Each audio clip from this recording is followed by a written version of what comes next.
নমস্কার বন্ধুরা, সঞ্চিতাস কুকিং স্টাইলে সকলকে স্বাগত। আমার আজকের রেসিপি কাচকি মাছের চচ্চড়ি।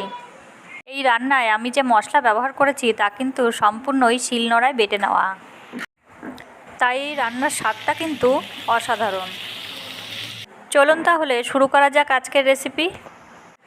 এই রান্নাটা করার জন্য আমি এখানে আলু আর বেগুন কেটে নিয়েছি। বেগুনটা এরকম সরু সরু করে কেটে নিয়েছি, আর তার সাথে আলুগুলো এরকম সরু করে কেটে নিয়েছি।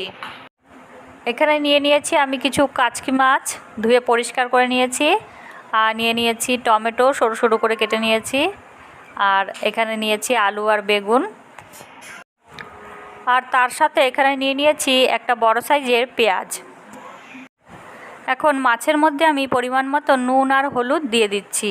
মাছের গায়ে নুন আর হলুদটা ভালো করে মেখে নেব।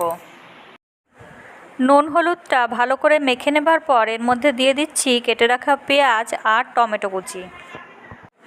কাচকি মাছ ধোয়া বা বাছার খুব বেশি প্রয়োজন পড়ে না, কয়েকবার ভালো করে জল দিয়ে ধুয়ে নিলেই হয়।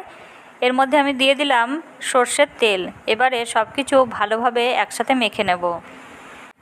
মাখা হয়ে গেলে এভাবেই আমি কিছুক্ষণের জন্য রেখে দেব। এদিকে আমি মশলাটা তৈরি করে নেব। এখানে নিয়েছি 1 চামচ মতো জিরে, আর নিয়েছি কাঁচা লঙ্কা আর একটা শুকনো লঙ্কা বেটে নিয়েছি। এবারে এর সাথে আমি দিয়ে দেব আরও কিছু মশলা। 1/2 চামচ চারমগজ, 1 চামচ সর্ষে, নুন হলুদ আর কাঁচা লঙ্কা দিয়ে আমি একসাথে বেটে নিচ্ছি। এদিকে কড়াইতে তেল দিয়ে আমি আলু আর বেগুনটা একটু ভেজে নেব। এটা ভাজা হতে হতে এদিকে মশলাটাও আমি রেডি করে নিচ্ছি। মশলাটা বাটা হয়ে গেছে। এখন এই বাটা মশলাটা আমি মাছের মধ্যে দিয়ে দেব।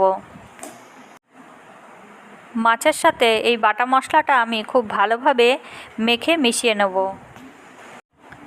যারা আমার চ্যানেলটি এখনও সাবস্ক্রাইব করেননি তাদেরকে অনুরোধ করব আমার চ্যানেলটি অবশ্যই সাবস্ক্রাইব করুন আর পাশে থাকা বেল আইকনটি প্রেস করে দিন। আলু আর বেগুনটা ভাজা হয়ে গেছে। এখন আমি মাঝখানটা একটু ফাঁকা করে দিয়ে এর মধ্যে দিয়ে দিচ্ছি জিরে ফোড়ন। ফোড়নটা কিছুক্ষণ ভেজে নেব। এবারে ওই মশলা মেখে রাখা মাছটা আমি এর মধ্যে দিয়ে দিচ্ছি।